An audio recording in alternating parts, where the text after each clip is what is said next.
êtes avec nous sur Radio J, l'histoire des Juifs de France, un nouveau numéro comme chaque jour avec Christophe Dard. Et ce matin, Christophe, nous reprenons notre série consacrée à l'écrivain Romain Gary. Né en 1914 dans une famille juive polonaise et lituanienne, de son vrai nom Roman Katsev, Romain Gary arrive en France en 1928 à Nice, puis fait ses études à Paris dans les années 30 avant de s'engager comme aviateur. Pendant la Seconde Guerre mondiale, il va donc enchaîner les heures de vol, les missions contre l'ennemi, ce qui lui vaudra de recevoir le titre de compagnon de la libération. Et puis après 1945 et pendant 10 ans, il sera diplomate, notamment aux États-Unis. C'est peu dire donc qu'à l'âge de 31 ans, Romain Gary a eu une vie déjà bien remplie. Et pourtant, nous n'avons même pas encore évoqué, Christophe, la plus grande page de son existence. Et sans faire de jeu de mots, car il s'agit de son parcours de romancier, La promesse de l'aube, Les racines du ciel, La vie devant soi. Bon nombre d'ouvrages de Romain Gary sont devenus des classiques de la littérature française.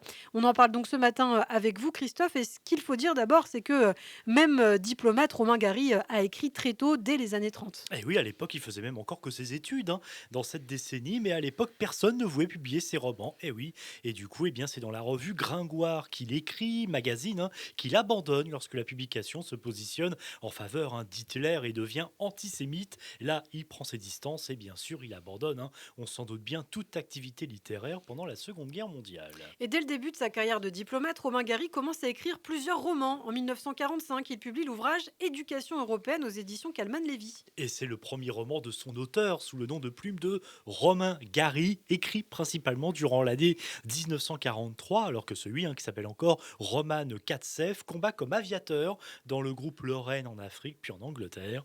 Éducation européenne a pour thème la résistance polonaise et le front de l'Est. Il reçoit un excellent accueil, critique et public, et sera remanié, puis republié en 1956. Entre-temps, Romain Gary écrit d'autres romans qui font tous allusion à la guerre. En 1946, dans Tulipe, le personnage principal vit à Harlem, dans un meublé assez sordide après avoir été déporté à Buchenwald. Dans Le Grand Vestiaire en 1948, un des personnages a dénoncé des juifs pendant la guerre. Et dans Les Couleurs du jour en 1952, on suit un aviateur engagé au combat. Mais c'est en 1956 que Romain Gary atteint la consécration avec Les Racines du ciel, dont le thème central est la protection de la nature. Et c'est d'ailleurs le premier livre, Christophe, qui aborde ce thème de la sauvegarde de l'environnement. Le héros principal de l'histoire s'appelle Morel. Il veut empêcher l'extermination des éléphants en Afrique. Et c'est un personnage qui lance d'abord une pétition, puis il va prendre la brousse pour se livrer à des coups de main spectaculaires contre les chasseurs. Dans le même temps, l'Afrique équatoriale française rêve, elle, d'indépendance. Romain Gary racontera qu'il a écrit ce roman pendant sa pause déjeuner, alors qu'il travaille à New York, la mission diplomatique permanente de la France auprès des Nations Unies. Les racines du ciel permet à Romain Gary de remporter le prestigieux prix Goncourt. Il est adapté même au cinéma en 1958 par le réalisateur américain John Huston avec Errol Flynn, Juliette Gréco et Orson Welles. Romain Gary, qui vit justement aux États-Unis à cette période, signe le scénario. Et c'est à cette période aussi qu'un peu avant Noël 1959, il va rencontrer au consulat français de Los Angeles, où il travaille, une jeune actrice aux cheveux courts. Elle a 24 ans de moins que lui et elle débute sa carrière au cinéma. Elle s'appelle Jean Seberg. Et elle a joué Jeanne d'Arc et le rôle principal de l'adaptation du roman Bonjour Tristesse de Françoise Sagan, deux films réalisés par Otto Preminger dans des conditions difficiles, car Preminger est un tyran, on peut le dire, sur le tournage et humilie la jeune actrice. Eh oui, c'est véritablement de l'humiliation, et entre elles, donc Jean Seberg et Romain Gary, là c'est très différent et pour le coup c'est même le coup de foudre et quelques mois plus tard, Jean Seberg va quitter son mari qui est producteur et réalisateur dont elle divorcera quelques années plus tard et elle s'installe avec Romain Gary à Paris et c'est à cette période d'ailleurs qu'elle va triompher avec Jean-Paul Belmondo dans le film À bout de souffle de Jean-Luc Godard. Et en parlant de cinéma justement, Romain Gary, lui de son côté, contribue au scénario du film Le jour le plus long, qui, vous le savez, a pour thème le débarquement allié en Normandie en 1944. Entre-temps, en 1960, nouveau coup de maître pour Romain Gary sur la scène littéraire avec, on en a parlé, la publication de La promesse de l'aube, une autobiographie sur son enfance et sa jeunesse, de sa naissance en 1914 à la fin de la Seconde Guerre mondiale. Et on peut dire que c'est avant tout un roman sur l'amour maternel, un hommage à sa mère qui l'admirait véritablement, qui lui voyait une grande carrière. Et justement, voici ce qu'il écrit, Romain Gary, dans La promesse de l'aube. Avec l'amour maternel, la vie vous fait à l'aube une promesse qu'elle ne tient jamais. Chaque fois qu'une femme vous prend dans ses bras et vous serre sur son cœur, ce ne sont plus que des condoléances. France, on revient toujours gueuler sur la tombe de sa mère comme un chien abandonné. Jamais plus, jamais plus, jamais plus. Des bras adorables se referment autour de votre cou et des lèvres très douces vous parlent d'amour, mais vous êtes au courant, vous êtes passé à la source très tôt et vous avez tout bu.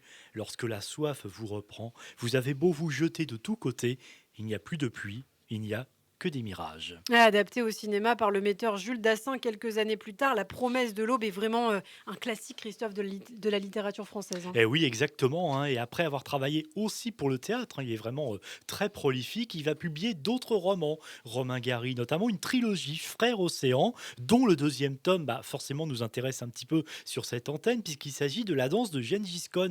Vous reconnaîtrez bien sûr le jeu de mots, hein, Gengis Khan, qui se déroule après la Seconde Guerre mondiale, dans lequel un ancien commandant SS, devenu commissaire, enquête sur une série de meurtres mystérieux, et pendant l'investigation, le commissaire est harcelé par des interventions de Gengis Khan, qui en fait est un comique juif tué par les SS en 1944 et dont le même commandant SS, hein, avait ordonné l'exécution.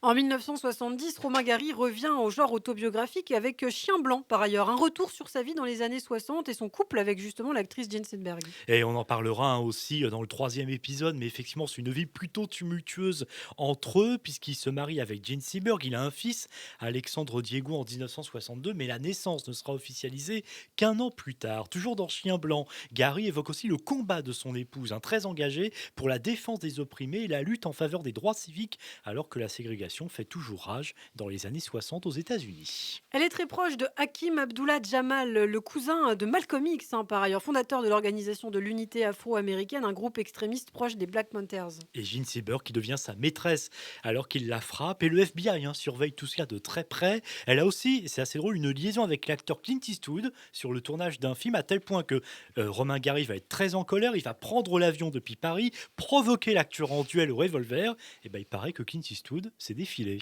Alors, peu après la sortie de Chien blanc, Jean Seberg demande le divorce alors qu'elle est enceinte et la presse américaine révèle sa liaison avec le cousin de Malcolm X après une enquête menée par le FBI et son chef tout-puissant, un certain John Edgar Hoover. Et oui, hein, qui est déjà en poste depuis très longtemps et qui ne laisse rien passer. Jane Sieber qui tente de se suicider quelques jours avant la naissance, 2 mois avant le terme, hein, de sa fille, qui meurt elle aussi 2 jours plus tard. C'est vraiment tragique, hein, la vie de Jane Sieberg, l'actrice, hein, qui l'a fait même enterrer dans un cercueil de verre pour montrer à tout le monde qu'elle était bien blanche, car la rumeur courait que le vrai père était un Black Panther. Romain Gary, hein, dénonce la presse à scandale, hein, il prend les devants, il affirme que l'enfant était bien de lui, le vrai père qui est en fait un homme rencontré par Jane Seberg Ah oui. lors d'un tournage au Mexique. Compliqué. Alors en 1979, le FBI reconnaîtra avoir propagé de fausses rumeurs sur Jane Seberg et avoir inventé l'histoire du bébé noir afin de la discréditer, hein. Il faut rappeler l'époque des États-Unis, car il pensait qu'elle donnait de l'argent aux Black Panthers. Exactement, et malgré une relation, hein, on l'a vu, pour le moins tumultueuse et finalement qui finira par un divorce, Romain Gary et Jane Seberg vont rester toujours très proches, hein. Romain Gary essaiera toujours de la protéger et on verra dans le prochain épisode qu'elle était effectivement plus que jamais très fragile, hein, psychologiquement. Après avoir réalisé un premier film avec elle en 1968, Les oiseaux vont mourir au Pérou, il l'a fait tourner à nouveau dans un autre film, Police Magnum, en 1972. Les deux films sont des échecs. Eh bien, merci beaucoup Christophe pour ce nouveau numéro de l'histoire des Juifs de France consacré à Romain Gary. La suite de ce portrait, ce sera bien sûr au prochain épisode.